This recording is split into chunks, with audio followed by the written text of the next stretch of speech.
My name is Ashley Cole. I'm 33 years old, the oldest child, the dependable one, the fixer of problems nobody else wants to admit exist. For 7 years, I paid for my sister's medical degree.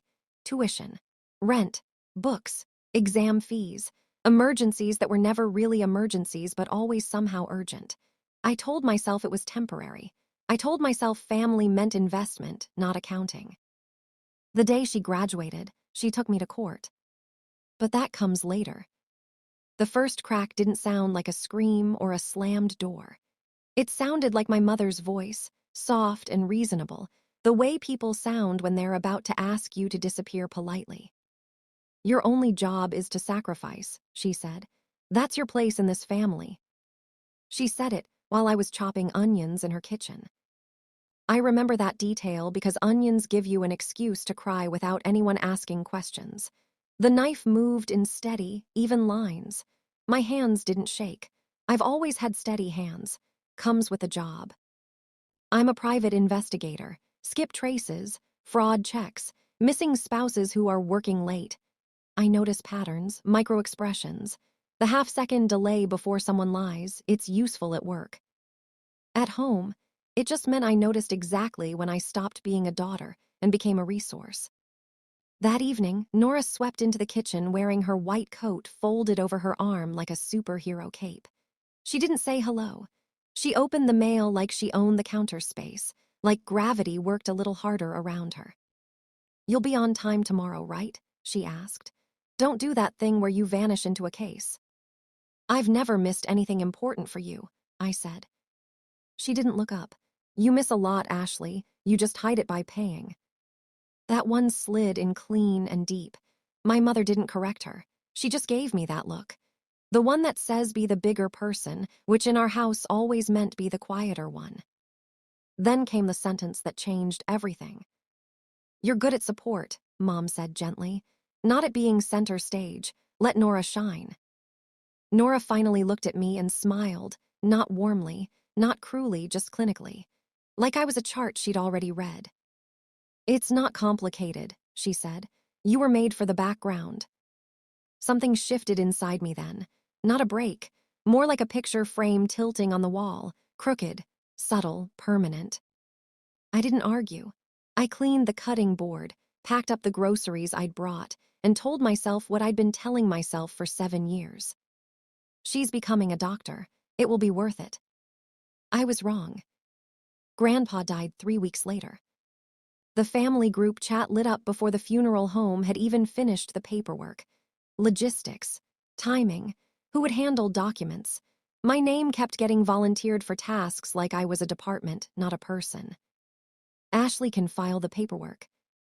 Ashley's good with forms. Ashley will take care of it." I said okay. That was my first mistake. Grandpa Henry wasn't rich, but he was careful. Paid-off house, small lake cabin, investment account that grew slowly and honestly, and a 1958 Omega watch he wound every night like a ritual. He also had 2 personality traits my family underestimated. He adored me, and he hated lies. The will reading happened on a gray Tuesday that smelled like printer toner and old carpet. We sat at a long table, pretending to be sad and not curious. Then the lawyer read the numbers. The house went to me. The cabin was shared between me and Nora. Investment split 60-40, my side larger. The watch to me. There was a letter attached with my name on it. My throat closed before I even opened it. To the one who paid the bills she didn't owe. I didn't look up, but I felt the air change. My mother's smile stayed in place like it had been stapled on. My father leaned forward and asked how flexible the wording was. Nora stopped tapping her phone. The very next day, there was a new family group chat without me in it. I found out later. "Mom, Ashley will give up the house." "Nora, she loves control." "Dad will handle it." What I did get was a call. "You should sign a quitclaim on the house," Nora said. "It's cleaner. I'll pay you out later." "How much later?" "We'll figure it out. Don't be difficult." "I want the house," I said. Her voice went cold. "Don't be selfish. Grandpa wanted what was best for me. He wrote it down, I said. Silence. Then she said the words again, the ones from the kitchen. Your only job is to sacrifice. That's your place in this family. 2 weeks later, I got served court papers. She was contesting the will, claiming I manipulated Grandpa during cognitive decline, saying I used financial support to control him. The evidence looked convincing at first glance. Photos of me at his house, texts about paperwork, copies of tuition payments, reframed as leverage. Nothing fake, just twisted. That was the moment I stopped being sad and started being angry. Not loud anger, not dramatic anger. Cold, organized anger. I opened my safe and pulled out the folder I'd been adding to for 7 years. Receipts, bank transfers, loan statements, screenshots, notes. And one thing she never thought I kept. I added it to an envelope. The inheritance hearing was set for Thursday morning. I wore my only suit, the one I usually reserve for funerals and court appearances for other people's messes. This time, it was mine. Outside the courtroom, Mom adjusted Nora's hair like she was still 8 years old. Dad told me, "We can settle this like adults." Nora glanced up from her phone. "Try not to be theatrical." I gave her a small smile. "I'll do my best." The courtroom was colder than I expected. Not in temperature, but in tone. Neutral walls, hard benches. A clock that ticked like it was timing how long families could pretend not to hate each other. The judge looked like a man who had seen every version of this story before. Siblings fighting over houses. Parents pretending neutrality while picking sides. Grief dressed up as entitlement. Nora's lawyer went first. Expensive suit, smooth voice, the kind of calm that's rehearsed in mirrors. "Your Honor, my client believes the will does not reflect the true intentions of the deceased. We will show undue influence, isolation, and financial manipulation." Manipulation.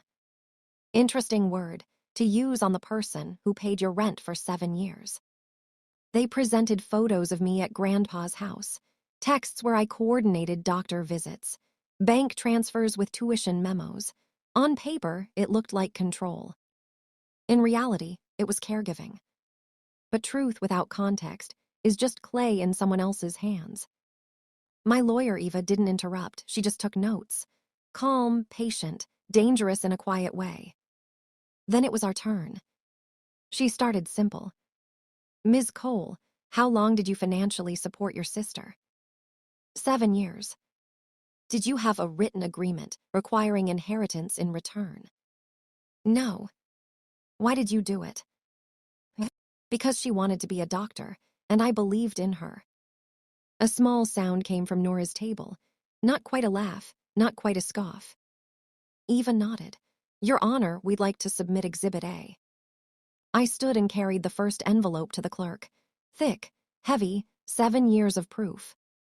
Itemized records of every tuition payment, housing payment, exam fee, and educational expense paid by my client on behalf of her sister. All voluntary. No repayment contract. Paper has weight. You could hear it when the judge set it down. "And Exhibit B," Eva said. This one was thinner, cream envelope, edges worn. "Found in the deceased's desk, addressed to Nora Cole. Unopened until these proceedings." Nora frowned. "What is that?" "Something Grandpa left you," I said quietly. The judge allowed it. The bailiff handed it over. She opened it. I watched the exact second her confidence cracked. Her eyes moved once, twice, then stopped. Her jaw tightened. Color climbed up her neck. Eva didn't rush. "Your Honor, Exhibit C." Screenshots appeared on the screen. Texts from Nora, to friends, to our mother. "If Ashley keeps paying, it's smarter to leave the loans in her name. She won't say no. Worst case, I can guilt her. After the will reading. If she doesn't hand over the house, I'll scare her with court. She hates conflict." The courtroom air shifted. You could feel it. Her lawyer objected. "Authenticity." "Metadata included," Eva replied calmly. Timestamps, device IDs, cloud backups. The judge adjusted his glasses and kept reading. I reached into my bag one more time. Your Honor, I said, may I share one final piece of context? He nodded. I held up my phone. A video taken 2 years before my grandfather passed. I played it. Grandpa sat at his kitchen table, watch on his wrist, smiling toward the camera. Nora, sweetheart, he said gently, when you're a big doctor, you'll pay Ashley back every dollar. We can even write it down if that helps you remember. Nora's voice from off camera. Grandpa, stop. He chuckled. I'm serious, she's been carrying you. I paused the video. Nora's lawyer tried. Family joking. The judge held up a hand. Silence settled heavy and complete. He looked at the letter, then at the texts, then at the financial records, then at Nora. Ms. Cole, he said evenly, would you like to summarize the letter your grandfather wrote you? She stared at the table. It's private. You made his intent public by contesting the will, the judge replied. Her voice was smaller now. He said, Ashley doesn't ask for things, and I've been given enough. The judge leaned back. Then something unexpected happened. He laughed. Not cruelly, not loudly, just a short, disbelieving burst of sound from a man who had just heard the boldest lie of the week collapse under its own weight. Counsel, he said to her attorney, your client's position is not supported by the evidence. I strongly advise you to discuss dismissal before we proceed further. Nora stared straight ahead. My mother looked like someone had pulled the floor out from under her. My father suddenly found the carpet fascinating. The judge looked at me. Ms. Cole, he added, softer, you've been more patient than most. Something unclenched in my chest, not relief, not joy. Release. The rope snapped, and it was her turn to fall. We didn't go back into the courtroom. Nora's lawyer asked for 5 minutes. We stepped into the hallway that smelled like burnt coffee and old paper. A bailiff leaned against the wall, eating a muffin like family implosions were just background noise to his morning. Eva opened her laptop on a wooden bench and started typing. 1 page. That's all it took to undo a lawsuit built on 7 years of entitlement. Nora agreed to withdraw the will contest with prejudice. No refiling. No second attempt later when emotions felt convenient again. She agreed to cease any contact with my clients after her little concerned sister email campaign trying to imply I was unstable. Yes, she'd done that too. In exchange, I agreed not to pursue sanctions or defamation. It was the most adult thing she'd done all year. Mom tried to reframe it before the ink was dry. This is just a misunderstanding, she said, voice trembling like she was the victim of weather. Families fight. I looked at her calmly. You told me my place was to sacrifice. She blinked. I didn't mean. You did, I said. You just didn't think I'd ever stop. Dad cleared his throat.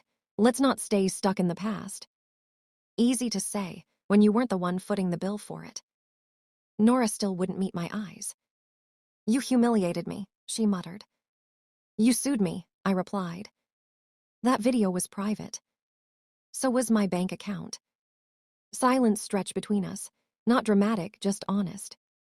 Dad suggested brunch. Eva made a face like he'd proposed a group dental appointment. I have work, I said. I didn't actually, but I had something more important. I had a house to go sit in for the first time as its rightful owner. It wasn't fancy. The front steps sagged a little. The porch light flickered if you flipped it too fast. The living room smelled faintly like dust and old books. I sat on the floor with Grandpa's watch in my palm, and the keys digging into my leg through my pocket. The silence felt different now. Not heavy. Just unoccupied. That night, I opened my laptop and renamed a spreadsheet. From tuition tracking to closed. Then I did something reckless. I ordered a pizza with extra toppings and didn't use a coupon. I turned my phone face down. And I ate on the floor of my own living room, grease on my fingers, watch ticking beside me, feeling something I hadn't felt in years. Enough. The weeks after the hearing were quiet in a way that felt like healing skin. Tender, but real. I fixed the front step, replaced the porch light with a motion sensor 1, occupational hazard. I like knowing when something moves in the dark. I paid off the student loans that had been living under my name like parasites. Watching the balance hit zero felt like cutting off a limb I didn't realize I'd grown around. Work changed too. I stopped taking cases that felt like moral junk food, landlords wanting dirt, spouses wanting leverage. I started taking cases that felt like oxygen. Missing dogs, elder financial abuse, custody investigations where kids needed someone to actually listen. Turns out, I'm very good at recognizing when someone's being quietly erased. Nora emailed a month later. Residency is brutal. Can we talk when things calm down?